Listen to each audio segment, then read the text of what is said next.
what is your why, and how do you message that and say that, and what's your story, I think will become even that much more important for brands to figure out as they think about advertising via audio, because they need to figure out how to tell that story creatively in a way that's resonant with the audiences of these communities that are listening on audio.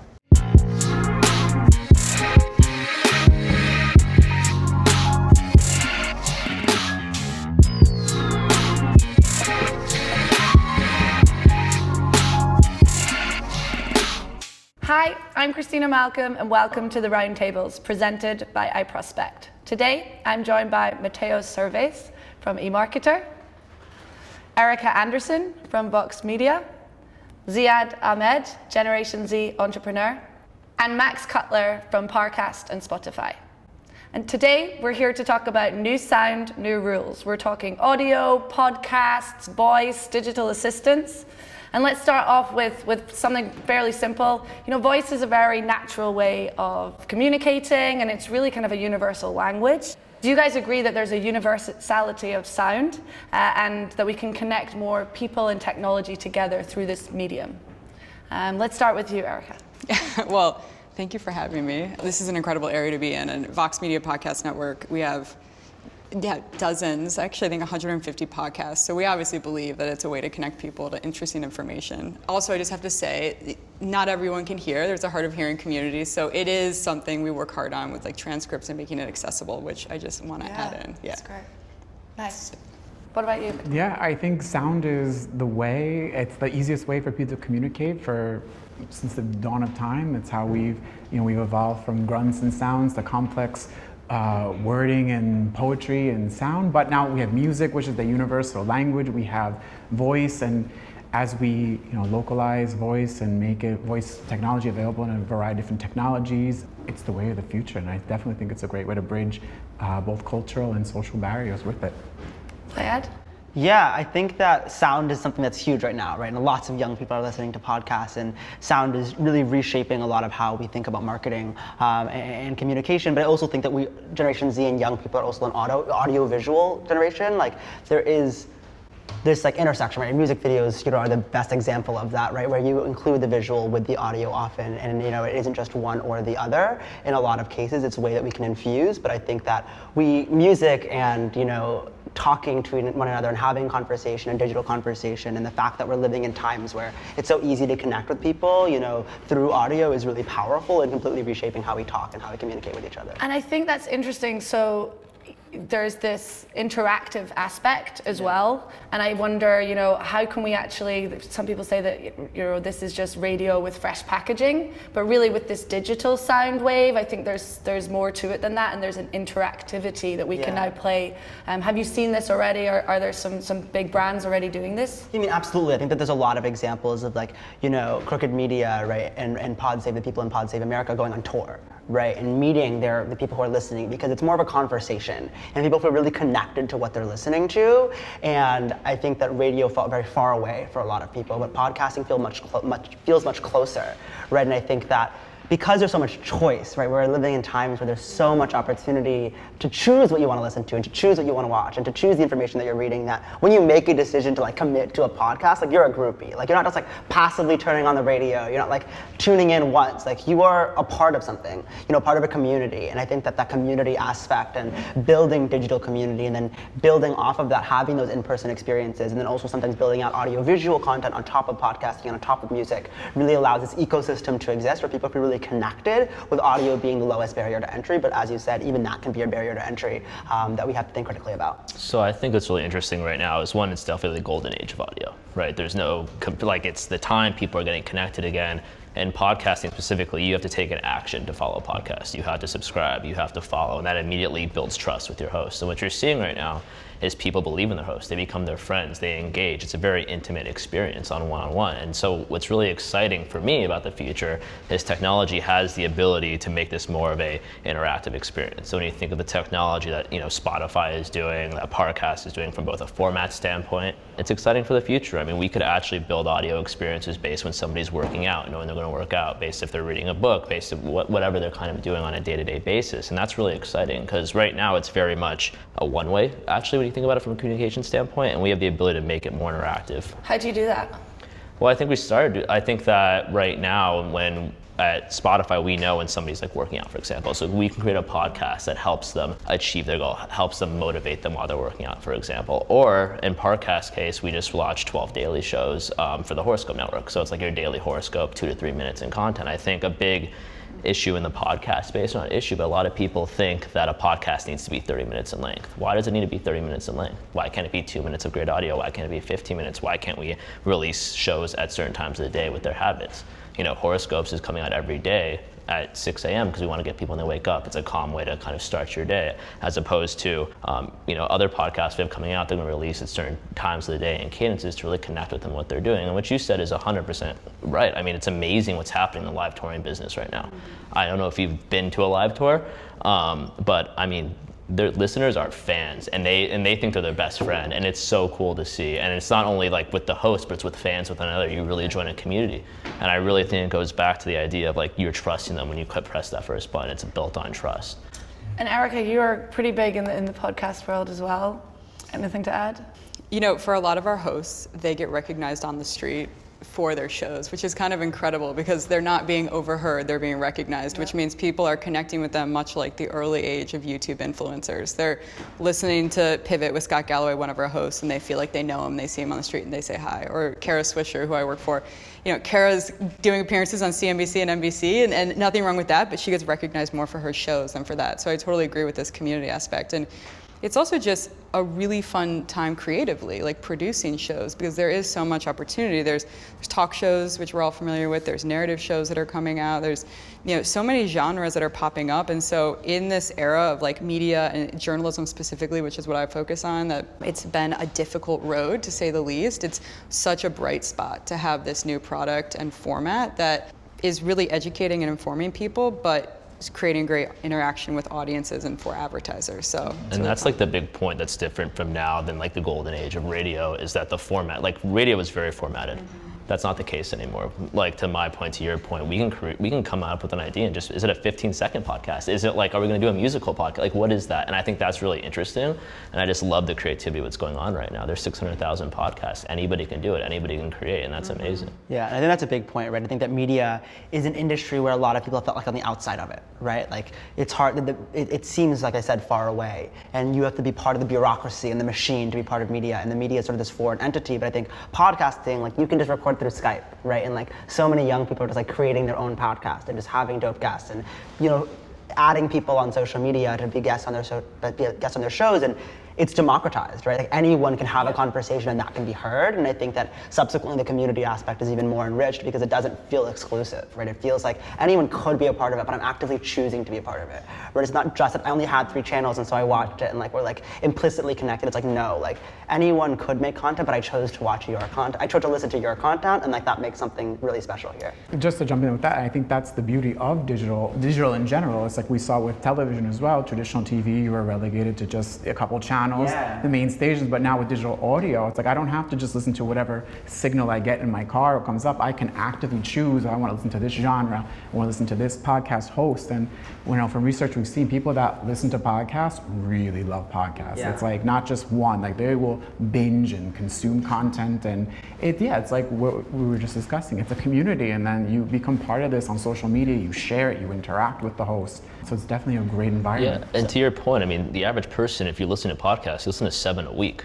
That's at least 7 hours of content. That's really a lot of, like, you become part of them. Like, you feel like it's your family, and that's special.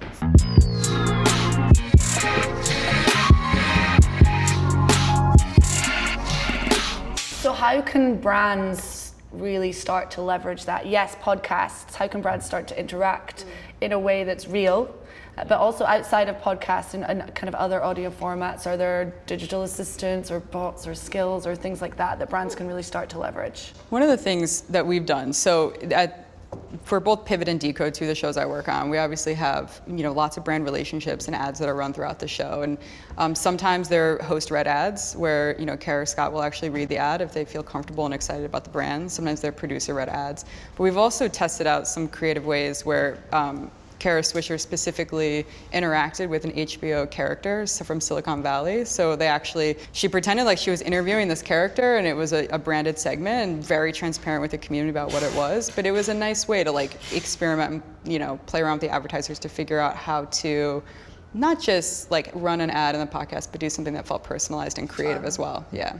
Nice. Any other brands that are really doing this well? So I think that one brand that comes to mind immediately is Nell Diamond, who is the founder of Hill House Home, and she just created a podcast, that's about the audience that she caters to, which is, millennial women who are aspiring to be entrepreneurs and leaders and et cetera. And so she, as the founder of this company, is doing a branded partnership with another larger company to sponsor this conversation series with women entrepreneurs and et cetera. And I think that's a really good example of an authentic way to tell a story, because brands nowadays, much like we're talking about podcasts, build community, right? And the people who are buying from a certain brand, especially like these more niche brands, feel like they're part of something. And so podcasting is a great opportunity for brands to figure out, okay, let's find a podcasting series or person whose values and story is consistent with ours. And that can be a really authentic way to like partner and sponsor a podcast series that brings traffic to what you're selling and what you're doing, because it's native and authentic to what your story is. But I also think that beyond, podcasting, there's so many ways that like audio is becoming so entrenched into marketing. So we think about like TikTok, right? You can pay TikTokers and influencers to use your audio, right? To have your track be what they're dubbing. And I think that like TikTok, while also incredibly visual, is all about audio, right? And all about, dubbing and using audio creatively and using it's memes, but in audio format, right? It's the same format and taking spins on them. And I think that's a great example of another space where brands need to be playing more is TikTok, right? Where audio is being used so creatively, and there are interesting things that brands can do to use influencer marketing on TikTok, as well as think about, from a music company's point of view, and music companies, what can they do to get their artists songs being played on TikTok and et cetera. So I think there's lots of new opportunities, especially because what I think is so important about audio is it allows us to multitask, right? Generation Z spends 9 hours a day online, 4 hours of which digitally multitasking. When you're watching like a TV show, you can multitask, but it's easier when you're just listening, right? You can do homework, you can do so many things, you can walk, it's just a continuous process, and TikTok is just so addicting and so accessible, right? And it's these opportunities to allow you to do so many things at once while consuming content through audio is an amazing opportunity for brands to meet you where you're at, because audio is with us at all parts of the day. So I think what's really interesting is Gen Z is listening to podcasts. The 56% of them actually on Spotify listen, which is a lot bigger than I think most people would think. I actually don't think branded podcasts are really going to work anymore in the future. It's been done for the last 3 or 4 years. They don't have the audience size. So if you're really a brand and you want to connect with your audience, what's really interesting is we're at this huge shift right now. We went from a download system and we're going to be switching to a streaming system. And that's just not only because I'm at Spotify, that's just going to be the whole entire ecosystem in the future. And what that allows us to do is really be a lot more smart with who you can target if you're a brand. Before, you'd have to buy a show and that maybe the show is 34% female or whatever it is. But if you're a brand now and you want to target 27 to 30-year-olds, women in Boston, you can do that now with streaming and Spotify. That wasn't the case before in audio, and so I'd much rather do that if I was a brand, but I also wouldn't want to focus on one show. I would say to Spotify, let's do 20 shows and buy the whole entire thing. And I think that's a lot more interesting as you go from an ROI standpoint or brand perspective. Branded podcasts work really well to get your message out. It's a different type of a more boutique marketing, because the audience just haven't really been there for those historically. And you're talking a little bit about targeting here. Is there kind of a different market for different generations, and how do you tap into Generation Z versus perhaps an older market within the audio space? A different market meaning in terms of how, I'm kind of confused by the question actually.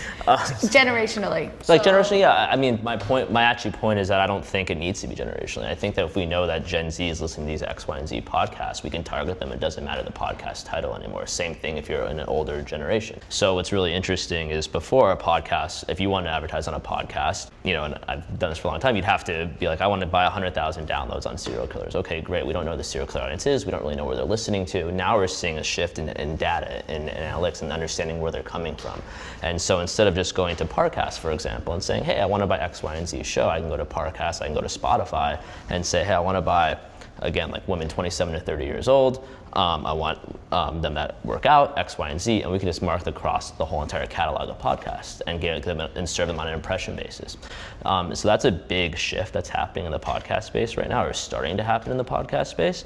And it's just really exciting because and this also is great for content creators because we're actually going to be able to understand our audience better.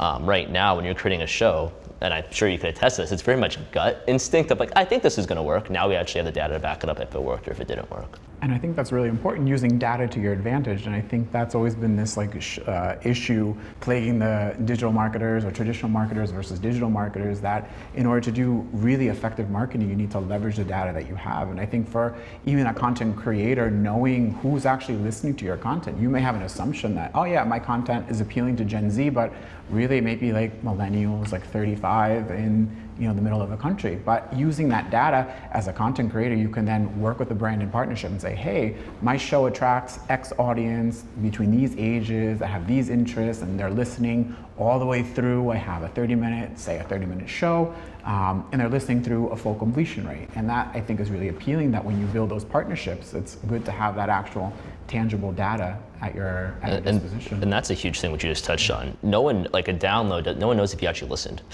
A lot of things are automatically downloaded, streaming, that you know you're listening to them. And you're able to see, did they stop listening through an ad, which, as a content creator, you never want to see, but it's actually a good learning experience for you. It's like, okay, what went wrong with this messaging? And the content side, same thing. Why did people stop listening at 18 minutes, for example? And so I think that's what's really exciting about kind of the streaming technology we have now at Spotify. Yeah, but I think when it comes to generational marketing, I think that there are definitely things, like this is what I spend my days doing, right, with Juve Consulting. We're a Gen Z consulting firm where clients come to us to ask this question, like how do we reach Generation Z and how are we distinct from the generations that came before us? And I think that we're distinct across so many lines, and while data is a great way to, figure out what our trends are, from a brand perspective, you need to understand the why. Why are we doing the things that we're doing, and how are we doing them? Not just that we're doing them, and I think that that's where it comes in to like collaborate with young entrepreneurs and young creators, right? If you're interested in getting the space of Generation Z and understanding it, you should work with Gen Z content creators, right, who have the capacity to have their own podcasts, right, who have the capacity to be your partners in this space. And I think that a lot of times podcasting really is this like millennial space, and Gen Z is listening in a lot of ways, but there aren't as many Gen Z creators of podcasts, and I think that that's going to change as the older generation here is around 23. And so thinking about, as we take the reins more of having our own voice and using it and leveraging that, and how that's going to change the conversation, and how that's shifting social media and streaming and everything, because Gen Z's trends are so distinct and we are so distinct as a generation, it's really important to have young people at the table, right, and to talk to them as partners, as creators, as collaborators, and as voices. And I think that oftentimes Gen Z's perspective and voices are not included in the conversation around Generation Z, and that's true when it comes to sound as well, right? We're controlling so much of the pivot, but we're not included in the conversation about what that pivot means for society and how brands and how we should all respond to it.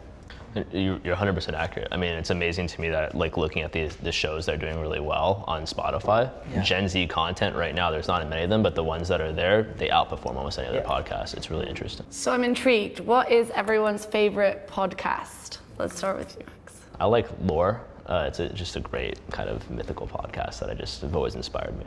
Nice. Mythical. Okay. I'd probably say Pod Save the People. Pod Save the People. Yeah, I've listened to that. Great. I love The Guilty Feminist, which is hilarious. I love Pivot. Pivot? With Kara and Scott. Yeah. I'm a big fan of Freakonomics. Nice. Good spectrum of different podcasts here. All right, so pivoting slightly, I think there's now this option. Audio has become so big that subscription services, you can go, you can pay a fee to go ad-free. And I'm wondering, what do we think the future of this sort of subscription model could look like? I mean, subscriptions are rising, but even in a lot of the research I've seen, people are still sitting through the ads, and I think it's kind of this unconscious acceptance of the fact that I'm getting really niche content that I love and enjoy for free. So if that means sitting through a 30-second ad, a minute ad, you know what? I'll listen to it and bite the bullet. And if the advertising is really targeted and done well, maybe I'm actually intrigued to then engage with that ad. So, I think one data point I saw too, and I cover Latin America at eMARKETER. So one thing we were looking at is in terms of how many people are listening. Basically, what you're asking, how many people are paying for content or listening to it for free? And in Mexico, 70% of people listen to the ads for free. So although yes, subscriptions are gaining traction, people are still listening to it, and it provides a whole opportunity for people to engage with brands. And look at Spotify. I mean, 124 million people every month that are not paying to be on there and listening to ads. I mean, that's such a huge amount of people. So I think of it like I'm not worried about it. I think actually what's so interesting about this question and actually listening to what you're talking about is you have to look at, like, there are networks that are thinking about subscriptions. I mean, currently Vox Media doesn't have a subscription program. A lot of podcasts are actually quite lucrative depending on the CPMs, depending on the category you're in. But if there are massive industry changes, like you're talking about, I mean, with like streaming becoming the new metric, not download, if the platforms begin to have more of the data and control over kind of how things are performing, and instead of coming to, say, a network, they're going directly to Spotify or Google Podcasts, that's going to change the dynamic for content creators and media networks. So at that point, you can imagine they would want to, I mean, I'm totally I'm considering this. I'm certainly not like run this by Jim Bainkoff, our CEO, but I would say like you have to look at the trends that are going to make it so that creators are incentivized to be in networks that have subscriptions. And that would mean that for some reason, they are not seeing the same CPMs or the same returns on their shows. And just from my experience of like working in media, but also spending 8 years inside of tech and knowing the way that Google and Twitter can change ecosystems with a decision like this, I mean, hearing about what you're working on, it very much says to me that, you know, we have to kind of watch what you're doing to see what the future. Well, I think that, you know, what Spotify is doing, which is really interesting, is 99% of podcast creators they can't make money right now. We have the ability to actually help them make money. I think that there's going to be I think that if you look at the podcast space, Patreon is a great example of tons of podcasts making money off Patreon and the loyalty there. So I think there's a world where both coexist without question. I think there's a great opportunity down the line where, you know, we're doing things with you guys, with Vox, and we're actually helping you make more money and monetize more effectively. I think what really excites me about Spotify, and the reason why, you know, I'm at Spotify now, is this idea that Daniel has about creators matter, and how do we get creators on the platform, and how do we get their voices heard. And the way to really help doing that is we need to help them monetize them. We need to help figure ways to really incentivize them to be on there, because voices deserve to be heard. If you have an interesting viewpoint, I want to hear it. People want to hear it. I mean, it's been proven. And so I think there's a great opportunity for Spotify to kind of take that and help people. You should own that. I mean, just the way that YouTube owned creators in the early days, and TikTok is now owning this new generation. I mean, I think it's so right, knowing that, like, we've had so many different people pilot podcasts, you know, at Vox and at other organizations. Not all of them work. And some of them is maybe the format doesn't work, but it really largely comes down to talent. Like, does that talent have that magic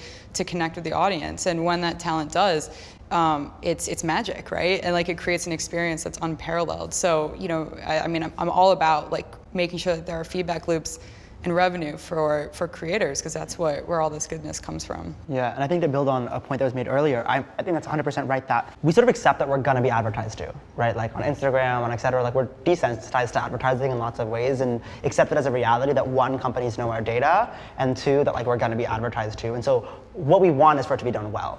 And so when the advertising is done well and feels like it belongs and it's organic and it's like relevant to my life, I'm not that mad about it, right? I'm like, it helped me find something that I was looking for, right? And it told me a story that was compelling to me. And I think that so much of audio is about storytelling, and I think that brands need to like not sell via, you know, their advertising and podcasting, but tell a story that's relevant to their product or relevant to what they're selling. And when you storytell rather than pander, and rather than just like use it as like a radio ad, and I think that's what's so different from radio, you know, to podcasting, is it's not just like someone talking at you, it's someone talking with you, right? It's not like, oh, like attention. It's like, here, let me tell you a story. Let me take you along this journey. Yeah. And I think brands need to adapt to that format and say like, let's figure out what stories we want to tell, right? And we work with brands all the time and we say, you know, what's your why?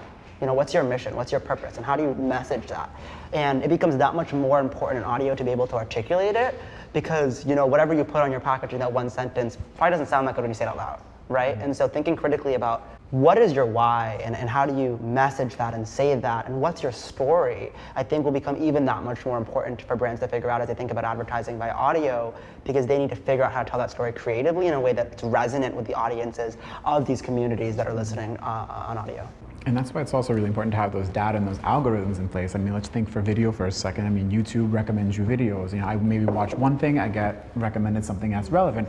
On Spotify, I might be listening to a certain genre of music, and then on my Discover Weekly, I have a whole list of artists that I've never really even heard of, but I'm really engaged by it because the algorithm knows my data and is targeting me with relevant content. So I think that's a great way that we're seeing this evolution now as we're going more and more digital and digital gets more advanced, that we have these targeting capabilities to really bridge that gap between creator and consumer. The algorithm is everything. Like TikTok is so good because the algorithm is so good. Like the algorithm is so good. Without having an account, within like 10 scrolls, it starts serving up to you like content that was like made for you, right? And like you find so much, young people are finding so much music, right, from TikTok and et cetera. And like from Discover Weekly, I listen to Discover Weekly and Release Radar like every week, right? I'm 20 years old. Like this is how I'm, you know, like I am a target demo of a lot of these things. And like that's why I consult on it as a target demo with hundreds of young people behind me.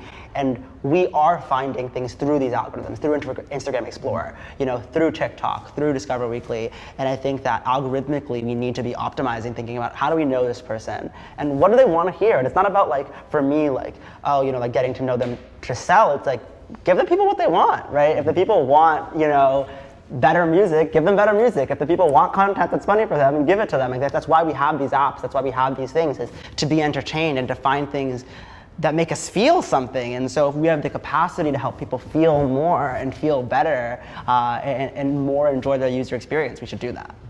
So we talked a little bit about, you know, finding that resonating message and targeting.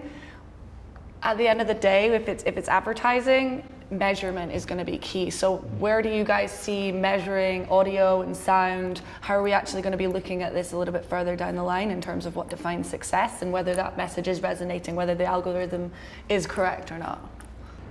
I mean, I think with any ad, you want to see conversion. I mean, I think in the early days, it was, oh, I got this amount of impressions. Well, that, as you know, when you're trying to explain this to, say, a more traditional CEO, that it's like, okay, what does that mean? It reached 1,000 people, but who bought it? What are our revenues? What's the return on this investment?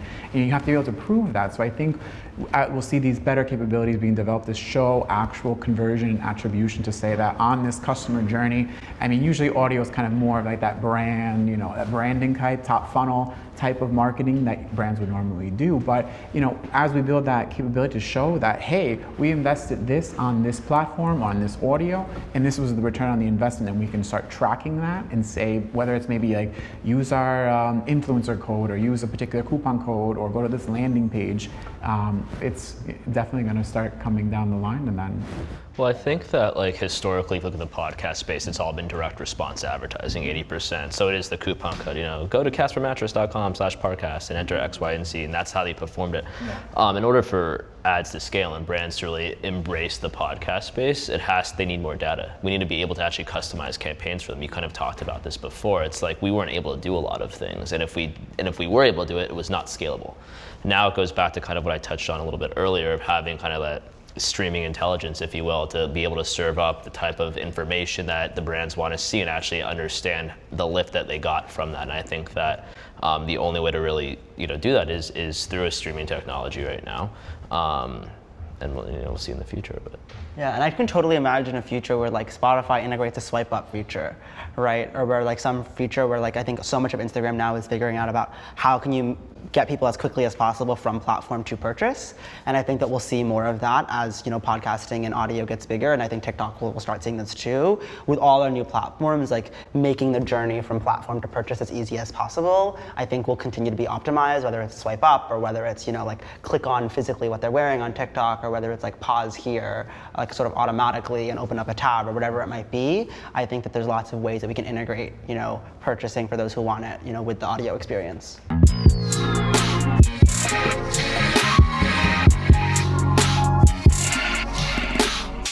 All right, guys, we've got time for one more question, and it's a goodie. So as marketers, what's the big idea, possibility, technology, secret hope that you have for the next 10 years and what you can foresee for 2030? I cover Latin America, which is a very developing market, and in my region of coverage, a lot of people are illiterate. So that presents a whole host of challenges, whether, you know, people who can't necessarily read and write may not be necessarily able to search something on Google, or they may see some text in a picture culture and might not be able to understand what that means. However, voice is very powerful, and especially localized voice, where you can target someone in their language or their regional dialect. It's very powerful, and it's able to transcend all those different social and cultural barriers to really connect with consumers, as we were discussing earlier, on a very universal level. And that's what I'm really excited for, is to see how this technology is going to evolve and change, where one day I can say, hey Alexa, hey Google, what's the best, I don't know, pillow to buy? Oh, well here's this pillow by blah, blah, blah, on sale for $10. Yeah, buy it for me. And then basically that seamless way of curiosity to discovery to path to purchase, I think voice is going to play a very powerful role, and I'm excited to see how the technology is going to develop for us to do that. I love that. Erica? Well, it's hard to imagine 2030, but I think we'll all be like hovering around in a totally different experience. Yeah, but I truly hope that podcasting specifically becomes a huge business for media companies, and it's something that really helps them to like lift kind of their own properties. I think I want it to be, I guess I would say in 2030, like I want some of the biggest names in Hollywood and media to have gotten their start on podcasts, to have developed content beyond podcasting medium, in video and others that started in the podcast world. So I'm just excited to see the talent that we find in the podcasting world, and I really hope that it continues to grow and that content creators and advertisers find that it's a really valuable, like lucrative partnership. Love it. All right, ZIAD. Yeah, for 2030, it's less about technology for me. I think technology is always changing, and what will exist in 2030, like, I can't even imagine or predict. It might be the same, and it might be so much better, apparently. right? And it might be so much better. But I think that what I hope to be true, to build off of that, is the talent that we find to reflect the world that we live in. I think that media has been held in the hands of people who don't look like the world that we live in, and who don't sound like the world that we live in. And the voices that have been the loudest are not the voices that are the truest. And the voices that are the loudest are not the voices that represent the people and the interests that people are experiencing and the realities at play. And what I think is happening in the podcasting space in the age of social media is democratized power, right? And people say, my voice matters right here, right now, and you're gonna listen to me.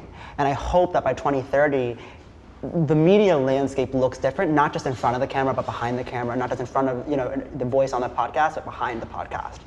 The production, everyone in the room and in the creation process and who's making the final green light decisions to look like the world that we live in, and for stories that aren't told right now, right? We are at the 52nd, 51st day of Kashmir not having internet. Who's talking about it? Yeah. Right? Where is that story? Right now, I'm seeing more stories right now about whether mediocre influencers who aren't even that famous are like good people or not, right? Than I am about the fact that the Kashmiri people, we haven't heard from them in 50 days. And so I think that podcasting and audio, and what I hope to see in 2030 is that people who have the decision-making power are the people that are around me, who care about these issues, who are tapped into them, who see them, who feel them. And I think that the opportunity is humanity, and to democratize that and to say, more of our voices matter and let more of them be heard. And that's agnostic of technology. I hope the technology evolves around that premise, right? That more voices should be heard and louder and differently and disruptively. And I want technology to adapt to that rather than vice versa. Yeah, I love that diversity, almost politics as well. Yeah, no, it's a political reality. Like we need to be, my personhood and my political identity are not separable. And when we talk about Generation Z, I talk about that a lot, that a lot of traditional advertising and marketing has assumed that our politics and our personhood are separable. They're not. I don't get to decide to turn off being American Muslim for a day. Like that is who I am and what I am. Right? I don't get to decide to turn off being who I am in every given point. Like I am this person, and market to me and innovate around me as a full person that I am. And as a Generation Zer who runs a Generation Z consulting firm, I'm pushing my clients and I'm pushing the people around me to say, who are you serving? And who is doing the serving? And is that reflective of the mission that you claim? And that is not just a political truth, that's a personal truth, and they're one and the same. And I think that a lot of the audio space is saying anyone's voice can be heard, so let's hear them and let's listen closely. Amazing, so much more democratizing of that. I mean, I hope in 2030 that 15 million creators have a podcast and they don't need to work else. That could be their full-time job. They can do it, and I think that is very doable. And I think it kind of goes to your point that it's, I think that's an awesome goal, and I think we could achieve it. So. All right. Well, thank you guys so much for joining. Thank you. Thank you.